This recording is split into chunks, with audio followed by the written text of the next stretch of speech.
Hello, welcome back. Welcome back to Life as Mrs. C. My name is Ruth. And my name is Lydia.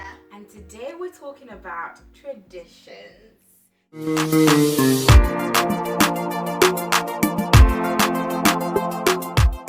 have been looking at a series of conversations to have when you are in courtship. And especially when you're considering to get married, to spend life together. And one of the things that we have noted is that some of our expectations come from our traditions or cultures, or I could say how we are brought up.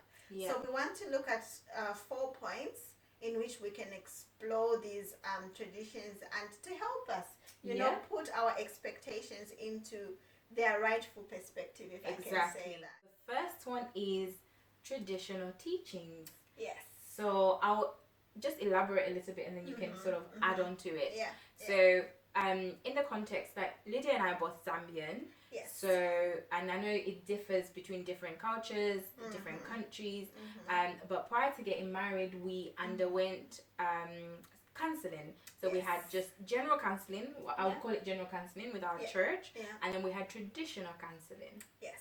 And that traditional counseling consists of a lot of different things. Yeah. And so we just wanted to address some of those traditional counseling in the context of whilst you're going through that counseling and whatever it is that you're learning, how are you communicating with your partner to be in relation to it?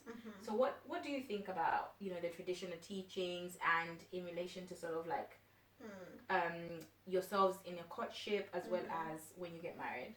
First of all, I would say it's an important aspect because I also look at it from the sense of if, let's say, people who are from different cultures get married, they're different. Yeah. So obviously when it comes to traditional expectations, and I think sometimes we don't even know that they're traditional expectations. Yeah, that's so true. All right. You would just be thinking, for instance, the last video, when we're talking about finances and we're talking about how some people would perceive, finances when it comes to paying for utility bills. Like the man has to foot the bill. Yeah. And then the woman is just, your pay is a backup plan, or it's a situation where his money is our money and my money is my money. Yeah. Some of those can be fueled up by traditions. Okay. And when we come to teachings, there are also ways we are taught on how to relate with other people. Yeah. Okay. Now you are being taught at that point. Is it how you've been brought up? And the person that you are marrying, is that how they have been brought up? As well. You look at all those things. You ask yourself. So these things that we have learned, what do you think about them? Yeah. And how do you want us to relate? I feel like it's important. Definitely. So that people don't. We do sometimes have cultural shocks because I feel like they are part of our expectations. Yeah, they are. I do feel that way as well. Yeah, and then, you just realize, this person doesn't think the same way. No. So then what happens? So you talk about explore it. Obviously, there might be a time when you do all these traditional teachings and they sit you together to compare notes. And I would assume that even people who marry from different cultures, they'll tell them, this is what this person has learned, and probably when they tell you, it's that's what you would expect. Okay.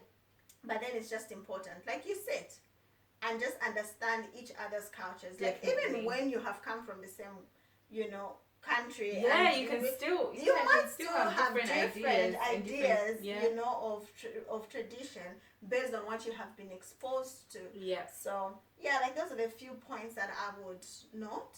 Yeah. Yeah. No, I'm definitely with you, and I think it's. I would say, when you say comparing notes, I mean being intentional about it and saying, okay, so I went to this class, we had this session, and this is what I learned. And if he went to the class or she went to the class, you compare and you say, okay, do you agree with this teaching? And if you don't agree with it, why don't you agree with it? And if you do agree with it, why do you agree with it? Because you find that you've learned something and you're like, yes, I agree. But then your husband's learned the same thing, or your husband to be's learned the same thing, but they don't agree. And then you then have a clash in your marriage. Yeah. And there's so much content in that traditional teaching, which I am sure we shall get to in another episode. But it's just saying, let's definitely make sure we're on the same page. Yeah. Probably takes us to the next point, which is about respect. Okay. So obviously I know, like Ruth said earlier, we are from Zambia, and one of our ways of showing respect from the culture where we come from is by kneeling. But one thing I have come to learn is people seem to have different ways in which they want respect shown to them. So like this is the framework that you have been shown, like this is how respect looks like. But is that how your spouse feels they are respected? Like, so if for instance you know, you have this budget, right? Yeah. And you're going over the budget. Yeah. Does your spouse feel respected? But you're still kneeling. Like, even when you're talking to them, you're still kneeling to them as you are telling them that you have overspent the money. So, do they still feel respected? I just feel like there are ways in which I love to be treated. Yeah. Because that shows that I am respected. Yeah. And there are certain ways my husband wants to be treated because he feels respected. Yeah. I think for our tradition, I see like there's a lot of action related ways of showing respect. Yeah. Whereas with the British culture, I see that it's not a lot of really like action as per se, but it's a lot of conversating, like, you know, your verbal tone, your words. Exactly. Like there's a lot in it. Your attitude. Yes. Are you rolling your eyes? You know? Exactly. Are you rolling your eyes as you are talking to somebody? Yeah. Like eye contact. You know, that's something I've noted. It's respect. Okay. Whereas, you know, like, oh, maybe, you know, you shouldn't really look at somebody. Yeah, because I think I've heard that. Like in our sort of culture, like, or traditional way, it's like you don't look at people like when you're. And I think I struggle with a bit of that because I've had both. So I've lived in the UK for a long time. I don't remember. You remind me. Which story of like when someone was talking to me and I think you like eye contact. Yeah, because like, when I'm talking to you, I expect you to be looking at me. If you're not looking at me, I don't feel like you're respecting me. Whereas I feel like when I went to Zambia and like an adult was talking to me and I was literally looking at them in the eye, they're like, no, drop your. My answer was like, make sure you drop your eyes a little bit. I'm like, oh, okay. And I'm so used to being told, make sure you're looking at somebody in the eye when you're talking to them. And it's just understanding what those different, I think it's also like, you've reminded me when we talked about eye contact, you know, like on the wedding day, how when the bride is walking down the aisle, you're supposed to look down. And I couldn't really do that. I had to look up. I was just happy. And I sang.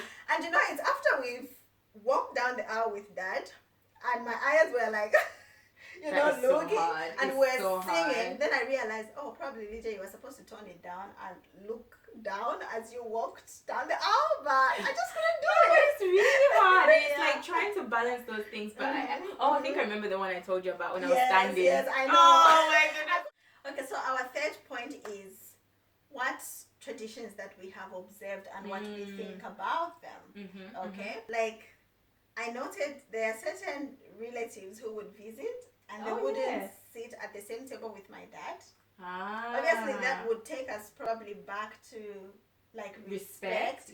But also I have mingled with few couples who are like, no, we are related and we're going to sit at the same table. I would say for this one, I sort of understand where both are coming from.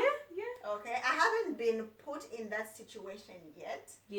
So, but ideally, I would like everyone, if somebody visited my home, I would love everyone to sit at the table. Yes, for us to eat together. I think I get that. Actually, I did used to observe that, but I think I was so young. Where like my uncles' wives to be or wives would come to the house, but with my granddad, actually no, they didn't even see each other. Like she would run. Oh my goodness. Run for your life. She would literally run. It's like, oh, he's coming. Run. Or like going into my granddad's bedroom, because for me I was the grandchild, so I would just go in and out. But my mom, like, and my aunt, they wouldn't just go into my grandparents' bedroom. They would just like, oh, they'll shout out the names like, oh, he's coming. She literally runs out of the bedroom. Like, it's actually quite funny thinking back at it. But whereas in this context, I'm pretty sure I could go into my dad's bedroom without any problem. Or my mom, I go to my mom's bedroom without any problem. Do you know what I mean? Oh yeah. Like I'm thinking about it now in my generation. I actually don't think like they may not have picked that up. Yeah. Similarly. I think it just goes back to like what we were talking about when it came to respect. I think in our culture it's more of actions to show respect. Oh yes, than speaking. A lot more. Like because sometimes actions, I think it depends. But then actions are also communication. Yes, they are. So like there's different ways of communication, which is verbal or non-verbal. Yes. So perhaps maybe we have a lot more non-verbal ways of respect, and then other people maybe use more verbal ways of respect. Yes. But I'm with you, and I think it just depends on your home. What do you want? The What whole point is so have a discussion about it, and what do you want? And like other traditions we were talking about, like Christmas traditions. Like what do you do for Christmas? It depends, and especially like here, I find that we're quite big on Christmas. You know, in the UK, we're super big on Christmas. We love Christmas. You know, and there's a lot of traditions around it, and maybe for every Christmas it's this uncle's house or this mum's or this particular person's house. Like no way am I missing Christmas, or am I having Christmas without going to that house? And then if you don't talk about it, and then the time comes, you're like, oh.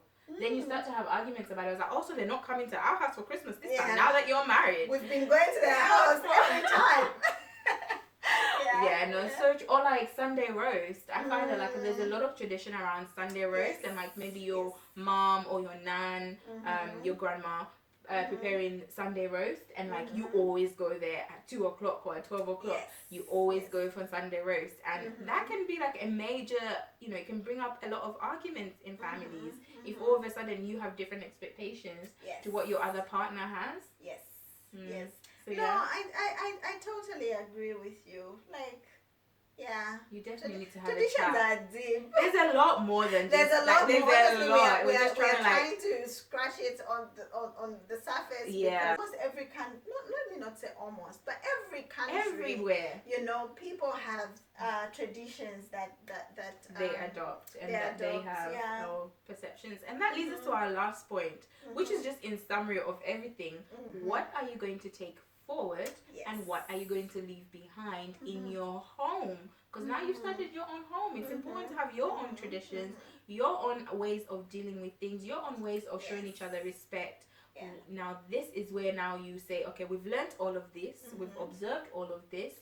What are we going to take with us? Exactly. And when making that decision of what are we taking and what are we leaving behind, or what are we modifying, I think it's important to say why.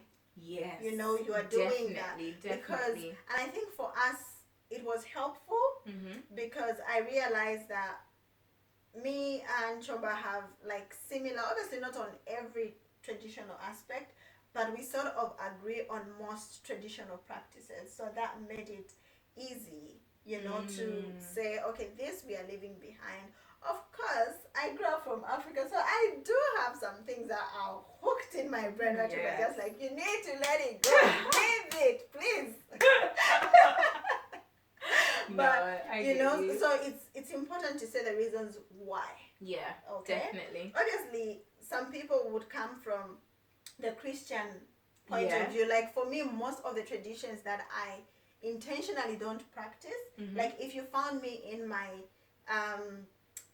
say like my space, my comfort zone. I don't practice certain, and I have had to specify that because I do some traditional stuff for the weaker brother, so that I do not stumble people. They go thinking, oh gosh, that girl. Exactly. That's what we're talking about, the kneeling thing, for example. You're like, so there are things that I do for the weaker brother, but if you spoke to me on a personal level, I will tell you I don't practice this based on that. And most of the things that I do not practice are based on my Christian beliefs, if I can put it that way. That makes sense. Yeah, Christian beliefs. Yeah, that makes sense. So I would say that probably most of the things that we have left behind, and also just creating your own tradition. Definitely, because that's what, like, when if you choose to have kids, or if you do have kids, and they ask you, oh, why do we do this? Then at least you've got, it's not just because we do it. And I think kids are becoming more inquisitive. And I think most of our parents' generation give answers like that. We just do it. I just told you to do it, so just do it. It's not a good answer. Yeah, exactly. You need to have a reason behind it. So, thank you guys. So That's it from us today. Yeah, I hope you found that helpful. Yes. We are still trying to prep up for our actual traditional video. Yeah. It's taking time. But We're getting there. We're getting there. We have a lot of content for you guys. Hope you liked our outfits as well. Yes, I wore this one on my wedding day. And I wore mine on my kitchen party. Yes. We're gonna have to recycle it again in another video. Yeah. Guys, you need to be, Anyway, you we can't just just get something and just wear it once, you know? We wanted to feel nice that we still fit. Obviously, I feel like it's a bit too tight, but it came at the right time. I've been busy at Okay. work, so I've lost some weight. weight. Alright, thanks so much for watching. Until next time, bye bye.